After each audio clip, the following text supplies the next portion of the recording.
There's tobacco and marijuana in there. That's all it is.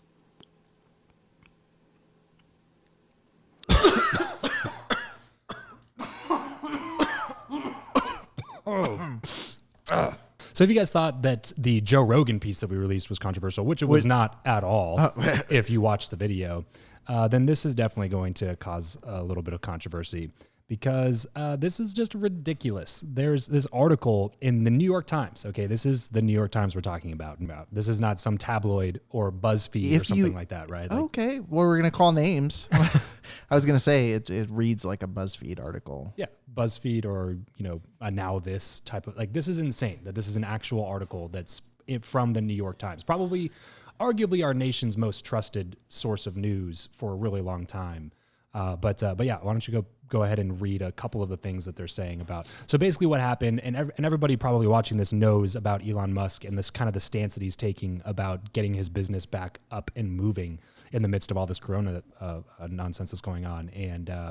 And this is what the New York Times had to say about that. The article says Tesla owners, this is the headline of the article, Tesla owners try to make sense of Elon Musk's red pill moment. A liberal status symbol now has a founder who's moving to the right. That's insane. Okay, so first off, without reading the entire article, basically what happens is please feel free to go read the article for yourself. But literally what's happening is the journalist that is authoring this piece of work is basically likening Elon Musk to anybody that has ever used the metaphor of the red pill with any sort of political agenda behind it, and assigning the roles of those past things to Elon Musk and calling him a bunch of these names indirectly, essentially, is what's happening. Yeah, it says Elon Musk, the bombastic head of Tesla and SpaceX, exhorted his 34 million Twitter followers on Sunday to take the red pill. The comment was quickly embraced by his followers, including Ivanka Trump, President Trump's elder daughter, who announced that she had taken the pill already. The exchange referred to a scene from The Matrix, the 1999 science fiction action film, which I still haven't seen. I need to watch that. But the meaning of red pill and the idea of taking it have since percolated in online forums that become a deeply political metaphor. And now with Mr. Musk and Miss Trump, the phrase is now lodged more fully in the mainstream. So literally, she's taking the quotes of one or two extremely leftist figures who are saying that, Elon Musk needs to step down as CEO of Tesla because he wants to get his workers back to work, and things like that. They're literally demonizing the guy and assigning a ton of political agenda to him just based on the fact that he wants to maybe not lose his company and maybe not go bankrupt. Like, that's such a horrible thing. Like, maybe he's thinking about his workers in some sort of a positive way. Right. Well, let's talk about that first. So, like, obviously the announcement came before the article talking about, like, moving Tesla in the first place out of California because of the, all the lockdown measures and how long it's going to be running on. So first, what do you think about that, about moving the company? And, like, do you think that's something people should be up in arms about? Do you think it's something that he's, like, totally warranted to do? Or I just think that it's the final straw. I think that a lot of companies are irritated with California in general before any of this stuff happened. I think this is just kind of the straw that broke the camel's back. And when you start really, and that's why people like kind of what we're talking about before this, people like Joe Rogan, a lot of the comedy scene, and Tom Segura and Burt Kreischer and Brian Callen, people like this are starting to get the itch to leave as well. Yeah. Because it's just like, we're okay with putting up with all the nonsense from California, like the almost 14% state income tax that we have here, that if we move to Nevada, like we are in right now, or Texas or one of these other states, that we wouldn't have at all, which is a huge raise, especially to people who are making that amount of money. But they're like, okay, we'll put up with all that because this is, for those guys, this is the hub of comedy, or for guys like Musk, this is the hub of technology, right? Like, they are there for those particular geographic reasons that all these other companies are also there. It's like, it's the place to be when it comes to this particular industry. And so they put up with all the other, external things because of the positives of living where they are. Right. And I think at this point, it's just starting to stack up. Like, the cons list is starting to overtake the pros list, I think, is what's happening. And now some could argue they're like, surpassed it a long time ago. Yeah, sure. And obviously that's why I live in Las Vegas and I don't live in LA County anymore, just because I got sick of it, and I'm nowhere near where Elon Musk and some of these other guys are. Elon Musk is trying to get to Mars so bad. Yeah, make his own rules for sure. But that's the thing, is that I think it's just like, it was already a long list of cons. And now they're adding this to the list and saying that, we're going to keep this shutdown going on even longer. When you look at somebody like Musk, the crazy thing to me is that Elon Musk is not, he's not some egomaniac has this crazy, greedy, capitalist, like only approach to life. Right. Like the dude, okay, think about this. You're 29 years old. You're in your 20s, okay? I forget if he's actually 29, 28, something like that. You're in your 20s and you sell your first company for $1 billion.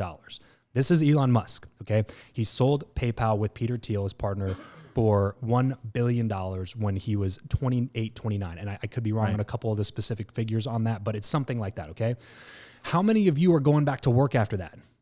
Probably not a lot of you. Like you have a $1 billion exit in your 20s. Like, yeah, catch me in Grand Cayman. You know what I mean? Like on my boat.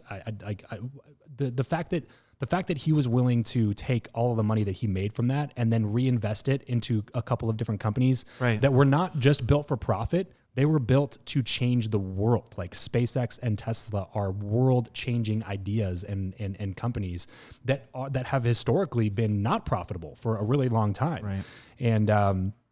And then so for him to take his fortune that he amassed in his in his 20s and invest it into a couple of other companies, like the dude clearly is not just somebody that just is, I just want the next dollar, I just want my next paycheck. He's obviously somebody that's trying to change the world, that cares about other people. And even when his companies were about to go under, back in the last financial crisis, companies about to go under, and he bailed them out of his personal finances to keep those companies alive and going. So this is a guy that's always done whatever it takes to make a difference in the world, change the lives of people, and even if it meant potentially losing everything that he's already done in his life, which is a lot. Right. So this is the guy that we're talking about here, and you're going to basically assign all of these political agendas to him just because he's saying that he wants to get his workers back to work and he doesn't want to see the company that he's worked so hard to build go under just because they're like, hey, we're going to keep this shutdown going on a little bit longer. Like it just, none of it makes sense. And it just seems like this blast piece that the New York Times put together. It's totally crazy to me that this is even an article that was allowed to be published from the New York Times. Well, like I could imagine, sorry to keep interrupting you, but I can imagine, like, can't you just imagine the dude from TMZ, like just arm up on a cubicle now? I can't, because TMZ has too much integrity to do something like this. To write a piece like this. Yeah, exactly. Well, my problem with this is that if you look at even the headline of this article, which is crazy. So like his red pill moment, he literally tweeted, "Take the red pill." Yeah. Without any other context. And, obviously, he probably was referring to people like, putting factories out or whatever. Who knows what his intent was with it? He tweets a lot of weird stuff. Like I follow Elon Musk. Like the guy tweets weird stuff all the time that like probably only Elon Musk will ever understand. But it's when I look at that, like here in the article it talks about so the idea of the red pill grew to mean waking up to society's grand lies. It was embraced by the right, especially by members of its youngest cohort who organized and spent their time in online forums like Reddit and 4chan.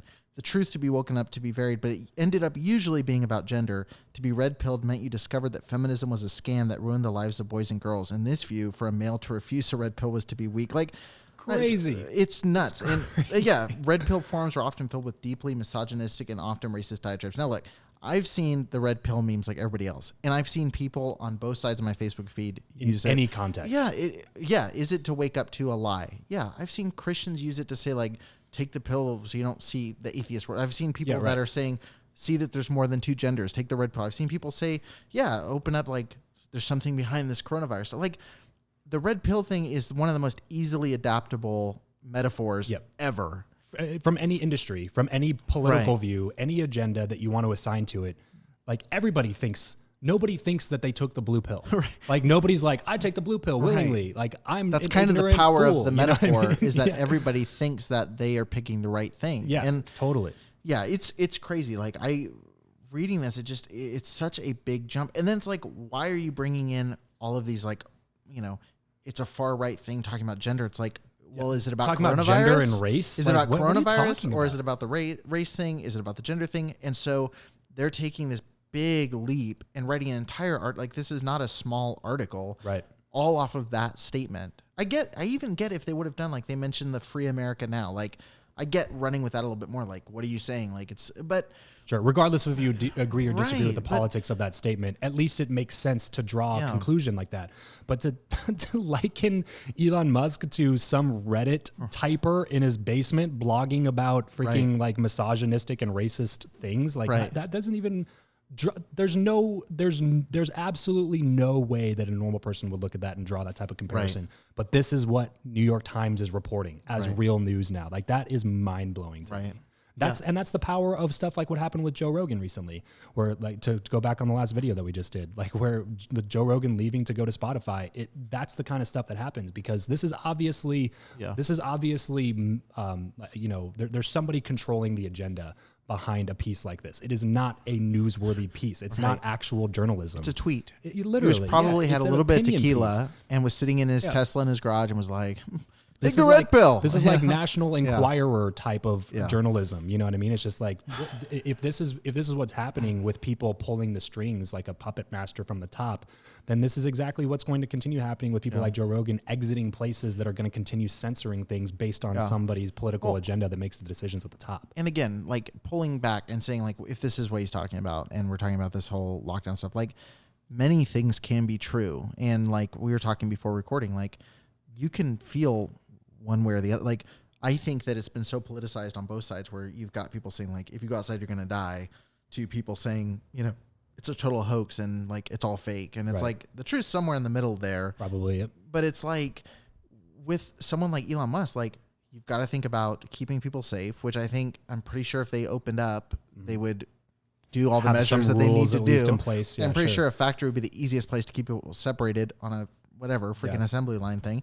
And it's like, but then on the other hand of that too, it's like, you know, later in the article, they even talk about, like, Elon Musk affects economies. Like, when he makes an announcement, it affects the economy. And like, a part of this, whether we like it or not, is the financial side. So if the economy is being hurt by a factory being shut down, people are out of jobs. Like, he can be wrong, even if you disagree with him about that situation about reopening. Like, I'm not going to question his intention. Yeah, and question the product. Go down and read some of the people. Like, they literally are quoting people about that are questioning their desire to buy a Tesla now because Elon Musk is saying that he wants to, I don't know, perhaps save his company from bankruptcy. Because here's the thing, bro. Like, if California goes bankrupt because of Corona and all the dumb decisions that they're making as an economy, then guess who's going to come and bail them out immediately? The federal government. They're not going to let literally, California is the 6th largest economy in the world. If it was a completely separate country, it would have the 6th largest economy in the world by itself. So the federal government is not going to let California go bankrupt. Private companies like Elon Musk's are not the same. Like, he has to act in what's going to be best for his company, and like what is like that's his baby, that he has poured his heart and soul into this company for the last, I don't even know, 15 years maybe or something like that. And to suggest that he is only doing this to advance some political agenda and maybe not to for money. Save his company or to benefit the lives of his thousands of employees, that's just a completely obtuse thing to say. Well, look, I mean, the obvious thing is he obviously, again, I don't want to get into the whole, is coronavirus legit, whatever, the politics all that of that, conversation. Who cares? But I'm saying, like, he obviously doesn't think it's a huge issue. Like, he's not worried about the safety of his people, in the sense of he's offering to put himself on the line with everybody else. He said, if anyone's arrested, I ask it on be me. So he's going to work in the factory with his team. So he obviously isn't doing it like, I don't care if anyone dies, I'm just going to make my money. Like, that's obviously not the case. But then, the response is all pretty much from Twitter, which is not the best place to get informed opinions. It's people who say, an analyst at Argus Research says people want to listen to him no matter what he says. He tends to be thought of as a great visionary. Plus, if you have a Tesla, and then he says, plus if you have a Tesla, nobody can ever complain about you because you're good for society. So what is that? Again, it's like I don't see this being some crazy statement. Like, again, it's a guy who's using his platform to say his opinion about something.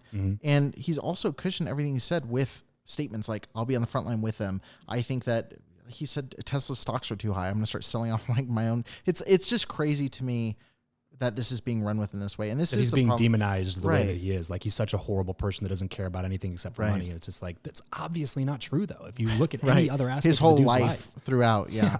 So anyway, yeah, I thought it was crazy. And I mean, there's, But literally, it's literally a Tesla customer calling him an idiot or saying that to stop it with this idiot stuff, and then calling him to step down as CEO. Like this is madness. It's ridiculous. This is a 47-year-old male recovering from COVID-19, which again, valid opinion on the illness side, but he's saying, and someone very concerned simultaneously about the environment, the economy, my kids, and my parents' future. This ain't great. This disease is no joke, and the long-term health impacts are unknown for survivors. The chief executive of an outpatient psychiatric clinic said, "I'm a Tesla owner and love the company, but you have to stop being an idiot about this." And then Alex Goodchild, a DJ in Brooklyn, again, but I'm not going to say whether he should open or shouldn't, because I'm not like. Yeah. What does a DJ in Brooklyn know about running a multi-billion-dollar company like Tesla? But I just know that like he doesn't go into anything he does not thinking about it. So like I'm looking at it and saying he's probably working with people. He's probably got information. He's I don't obviously have. not a dumb person, right? Like that's the thing is like people are treating it as if they know everything that the guy is doing, and it's just like you don't. He's obviously really intelligent. I'm sure that he's taking some good measures, some appropriate measures, but at the same time, this is still the land of the free, right? So you can't just be like, no, you're not allowed to do anything and expect people to be like, okay, sure.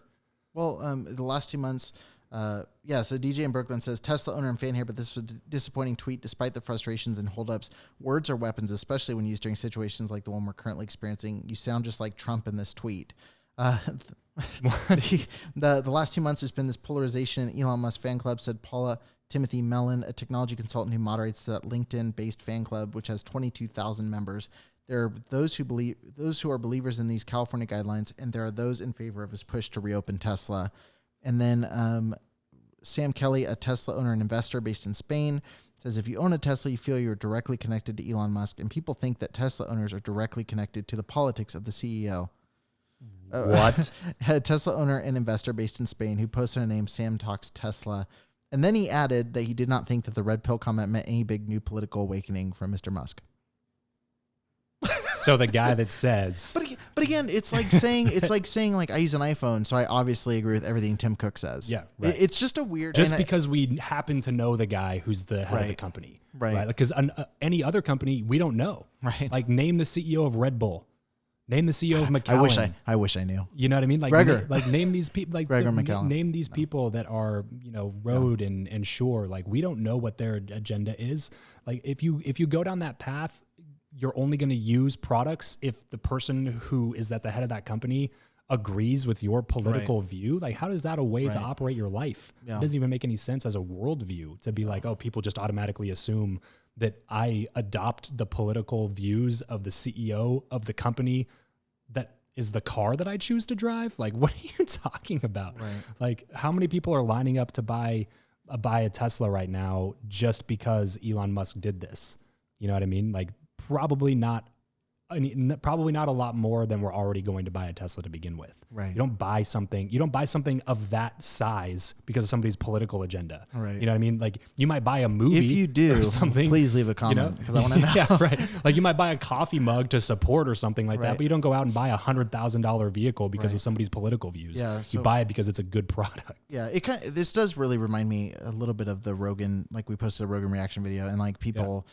Just seeing like the title of the video, which is obviously like to get people to click and watch the video. Sure. Like people went on these huge like rants about, and it was like, you didn't watch past 10 seconds where we're like, no, really, that's really awesome for him. It was like they watched 2 seconds and then had an opinion, and it's that snap judgment. And like this whole article feels like someone like got some vague impression and wrote it out.